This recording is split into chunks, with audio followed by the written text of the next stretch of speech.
इस वीडियो में हम कवर करेंगे कि ये फर्स्ट पार्टी इंश्योरेंस क्या होता है, थर्ड पार्टी इंश्योरेंस क्या होता है, और जितने भी डाउट्स आपके हैं फर्स्ट पार्टी या थर्ड पार्टी से रिलेटेड वो आपके सारे डाउट क्लियर हो जाएंगे। प्लीज आप इस वीडियो को एंड तक जरूर देखिएगा।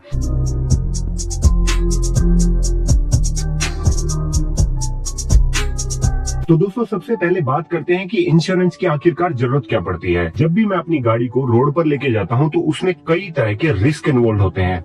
जैसे हो सकता है मैं किसी इंसान को हिट कर दूं, या हो सकता है किसी दूसरी गाड़ी को हिट कर दूं, या फिर किसी और की प्रॉपर्टी को डैमेज कर दूं।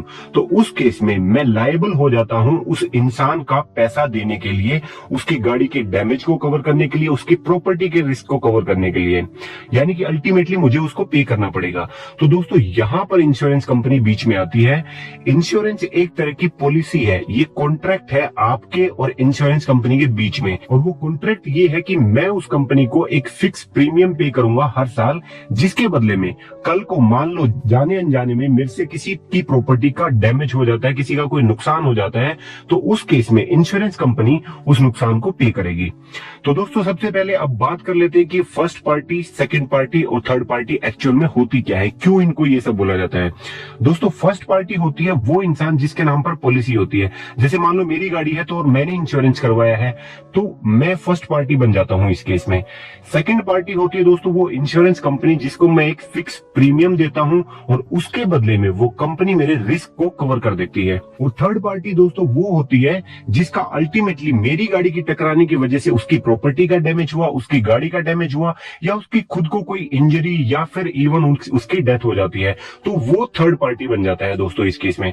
तो चलिए दोस्तों सबसे पहले बात कर लेते हैं थर्ड पार्टी इंश्योरेंस की। दोस्तों थर्ड पार्टी इंश्योरेंस क्या होता है, ये मोटर व्हीकल एक्ट 146 के अंडर मैंडेटरी है। अगर मैं रोड पर अपनी गाड़ी चलाता हूं तो मेरी गाड़ी का इंश्योरेंस होना जरूरी है, और थर्ड पार्टी इंश्योरेंस ये मस्ट है, ये मुझे करवाना ही करवाना पड़ेगा, ये मेरी चॉइस नहीं है।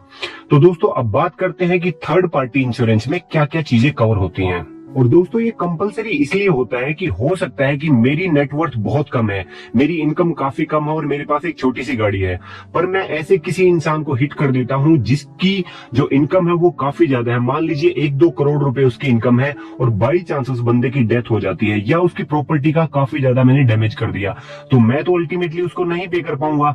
तो उस केस में कोई तो लायबल होगा। इसीलिए गवर्नमेंट ने ये नॉर्म बना दी है कि कम से कम आपकी गाड़ी का थर्ड पार्टी इंश्योरेंस होना चाहिए, ताकि आप जो तीसरे इंसान का नुकसान कर दो उसको कम से कम इंश्योरेंस कंपनी पे कर सके। और दोस्तों इसमें 3 तरह के जो रिस्क है वो कवर होते हैं। एक तो सामने वाले बंदे की अगर आप गाड़ी या प्रॉपर्टी उसका नुकसान कर देते हो वो इसके अंदर कवर होता है। सेकंड, उस बंदे को कोई इंजरी होती है या उसकी डेथ हो जाती है वो इसके अंदर कवर होता है। और तीसरा जो इसके अंदर कंपोनेंट जो कवर होता है वो जनरली आपको नहीं बताया जाता है, वो है एक PA कवर होता है, पर्सनल एक्सीडेंट कवर। मतलब कि अगर एक्सीडेंट हो जाता है और उसमें आपकी डेथ हो जाती है या फिर आपकी परमानेंटली कोई डिसेबलमेंट आपकी बॉडी में सफर आपको करनी पड़ती है, उस केस में आपका भी 15 लाख रुपीज तक का आपका एक इंश्योरेंस का इसके अंदर कवर होता है। और दोस्तों जो आप प्रीमियम पे करते हो उसके अंदर एक छोटा सा अमाउंट इसका भी ऐड होता है जो आपका PA कवर करता है। दोस्तों पहले अमाउंट 50 रुपए या 100 रुपए तक हुआ करता था, और जिसकी वजह से आपका जो कवरेज थी वो मुश्किल से 1 लाख 2 लाख रुपए तक की होती थी, पर ओवर द टाइम इसको रिवाइज किया गया है। IRDA एक एजेंसी है जो इंश्योरेंस को रेगुलेट करती है, वो बार बार इनमें अमेंडमेंट करती रहती है, और लेटेस्ट अमेंडमेंट के अकॉर्डिंग यहाँ जो प्रीमियम का जो कंपोनेंट था वो 300 रुपए तक का एक कंपोनेंट ऐड किया गया है, जिसके अंदर आपको 15 लाख रुपीज तक का कवर मिल जाता है इन केस ऑफ डेथ या फिर परमानेंट डिसेबलमेंट। और दोस्तों बाइक्स के अंदर ये जो प्रीमियम होता है थर्ड पार्टी का वो काफी कम होता है, क्योंकि बाइक से आप किसी थर्ड पार्टी का जो डैमेज कर सकते हो उसकी इंटेंसिटी काफी लो होती है। उसके बाद कार्स में जो 1000 सीसी तक की कार है उसके अंदर थर्ड पार्टी इंश्योरेंस का प्रीमियम काफी कम होता है। 1000 से 1500 सीसी में ये काफी बढ़ जाता है, और 1500 सीसी के बाद ये जो इंश्योरेंस का जो प्रीमियम है थर्ड पार्टी का वो डबल हो जाता है ऑलमोस्ट, क्योंकि जैसे जैसे आपकी इंजन की कैपेसिटी बढ़ती जाती है आपके व्हीकल का साइज बढ़ जाता है, और जो डैमेज आप कोज कर सकते हो थर्ड पार्टी को वो बढ़ जाता है। और दोस्तों इसी के अंदर एक बहुत इंपॉर्टेंट चीज है जो कि इंश्योरेंस एजेंट आपको नहीं बताते हैं। जो ये PA कवर होता है वो खाली ड्राइवर का होता है, और जनरली आप अपनी गाड़ी में अपनी फैमिली के साथ ट्रेवल करते हैं तो आप साइड वाले पैसेंजर का या फिर मैक्सिमम से मैक्सिमम जितने पैसेंजर उस गाड़ी में बैठ सकते हैं उन सभी का आप जो पीए कवर है वो ले सकते हैं, उतना ही प्रीमियम पे करके। और दोस्तों अगर आपने ये पीए कवर नहीं ऐड करवाया है तो आई रिक्वेस्ट यू कि आप अपनी गाड़ी में एटलीस्ट 2 पैसेंजर्स का पीए कवर जरूर ले लें, क्योंकि मिस ऐप के केस में हो सकता है आपका दोस्त, आपका सगा कोई ना कोई गाड़ी में होगा, और जो अगर कल को कोई मिस ऐप हो जाती है तो उस केस में आपको एक एटलीस्ट फाइनेंशियल सपोर्ट मिल जाता है। और दोस्तों थर्ड पार्टी इंश्योरेंस की कुछ टर्म्स और कंडीशन होती हैं। मान लो थर्ड पार्टी का कोई प्रॉपर्टी का या व्हीकल का डैमेज कर देते हो तो उस केस में इंश्योरेंस कंपनी जो है वो एक फिक्स अमाउंट ही सामने वाली पार्टी को पे करती है। पर अगर उस बंदे को इंजरी हो जाती है या उसकी डेथ हो जाती है तो उस केस में ये अनलिमिटेड अमाउंट होता है, यानी कि वो कुछ भी अमाउंट हो सकता है, डिपेंड करता है कि कोर्ट उसको कितने अमाउंट का सेटलमेंट पे करती है। यानी कि ये सब देखा जाता है कि वो बंदा कितना इनकम कमाता था, उसका डेली का कितनी कमाई थी और क्या पूरी फैमिली उसके ऊपर डिपेंडेंट थी, और बहुत से फैक्टर होते हैं जिसके बाद ये डिसाइड किया जाता है कि कितना अमाउंट पे करना है। और कई केसेस के अंदर जो एनआरआई केसेस होते हैं उनमें ये 4-4, 5-5 करोड़ तक भी ये अमाउंट हो जाता है।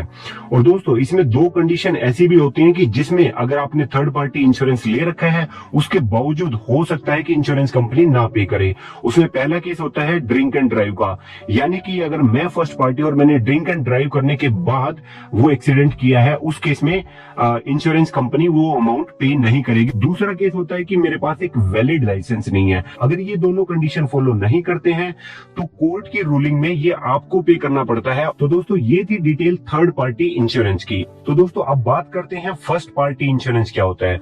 दोस्तों फर्स्ट पार्टी इंश्योरेंस के अंदर जो फैसिलिटी आपको थर्ड पार्टी इंश्योरेंस में मिलती थी, जो रिस्क आपको वहां पर कवर होता था, सेम रिस्क यहां पर भी कवर होगा। पर जो इसमें एडिशनल बेनिफिट मिलेगा वो ये कि अगर आपकी गाड़ी का नुकसान होता है, आपके अपने व्हीकल का जो डैमेज होता है वो भी इसके अंदर कवर हो जाता है। क्या क्या डैमेज कवर होता है वो कुल मिला के 10 अलग अलग तरह के रिस्क होते हैं जो फर्स्ट पार्टी इंश्योरेंस कवर करती है। वो आपको स्क्रीन पर यहाँ पर दिख जाएंगे। बट बेसिकली जो कवर होता है वो जैसे आपकी गाड़ी के एक्सीडेंट होता है वो कवर होता है, अगर कोई जानबूझकर मैलिशियस इंटेंट के साथ आपकी गाड़ी को डैमेज करता है वो कवर होता है, किसी तरह की फायर की वजह से जो नुकसान होता है वो कवर होगा, अर्थक्वेक, लैंडस्लाइड या फिर ट्रांजिट में जो आपकी गाड़ी है तब जो नुकसान होता है आपकी गाड़ी को वो कवर होता है। और दोस्तों फर्स्ट पार्टी इंश्योरेंस को हम कॉम्प्रिहेंसिव पैकेज पॉलिसी भी बोलते हैं। पर दोस्तों फर्स्ट पार्टी इंश्योरेंस करवाने के बाद भी कई बार आपका अगर मान लो कोई व्हीकल के साथ कोई एक्सीडेंट होता है तो जो टोटल आपकी गाड़ी में डैमेज हुआ है, जो खर्च आया है, उसका टोटल खर्च आपको कंपनी से वापस नहीं मिलता। वो क्यों नहीं मिलता? उसके अंदर एक फैक्टर आता है डेप्रिसिएशन का। डेप्रिसिएशन होता है दोस्तों कि अगर आपकी गाड़ी में मान लो आज आपने गाड़ी ली है, ओवर द टाइम आपकी गाड़ी में वियर एंड टियर हुआ है, गाड़ी पुरानी हुई है, पार्ट्स पुराने हुए हैं, तो जो वो लॉस हुआ है उसको हम डेप्रिसिएशन बोलते हैं। और इंश्योरेंस कंपनी उसके अकॉर्डिंग गाड़ी के पार्ट्स की वैल्यू कम कर देती है और अकॉर्डिंगली वही वैल्यू वो पे करती है। अगर मोटा मोटी बात करें तो जैसे आपकी गाड़ी में जो प्लास्टिक के पार्ट होते हैं उस पे 50% डेप्रिसिएशन होता है, जो फाइबर के पार्ट होते हैं उसके अंदर 30% डेप्रिसिएशन होता है, मतलब कि कंपनी उसका 50% ही पे करेगी। तो अल्टीमेटली दोस्तों होता क्या है, मान लो अगर आपका एक्सीडेंट हुआ और उस केस में आपका 100 रुपए खर्च आया तो कंपनी कुल मिलाकर कहीं ना कहीं 70 रुपीज के अराउंड आपको पे करती है और 30% डेप्रिसिएशन हो जाता है आपकी गाड़ी का। तो मार्केट में इस चीज की वजह से बाद में कई तरह के एड ऑन आए। एड ऑन मतलब क्या होता है, जो आपकी पॉलिसी है उसके ऊपर आप एड ऑन करवा सकते हो कुछ अमाउंट और पे करके। उन एड ऑन्स में से जो सबसे पॉपुलर हुआ था वो था जीरो डेप्रिसिएशन, जिसको हम जीरो डेप या फिर नील डेप भी बोलते हैं मार्केट में।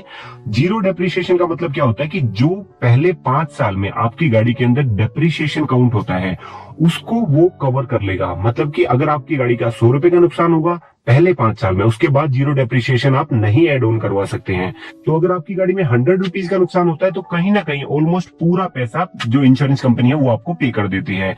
और दोस्तों कई तरह के एड ऑन मार्केट के अंदर अवेलेबल है। तो दोस्तों जब भी आप फर्स्ट पार्टी इंश्योरेंस करवाएं तो पहले कंफर्म कर लें इंश्योरेंस एजेंट से कि क्या क्या चीजें उसके अंदर कवर होंगी और क्या क्या चीजें उसके अंदर कवर नहीं होंगी। और दोस्तों अभी भी अगर आपको थर्ड पार्टी या फर्स्ट पार्टी में कोई डाउट है, कोई चीजें क्लियर नहीं हुई है, तो वो चीजें आप मुझसे कमेंट बॉक्स में पूछ सकते हैं। यकीनन मैं आपके सारे सवालों का जवाब दूंगा। और दोस्तों अगर अभी तक आपने इस चैनल को सब्सक्राइब नहीं किया है तो प्लीज नीचे दिए लाल बटन को दबाकर इस चैनल को सब्सक्राइब कर लें। अगर आपको वीडियो अच्छी लगी तो इसको लाइक जरूर करें।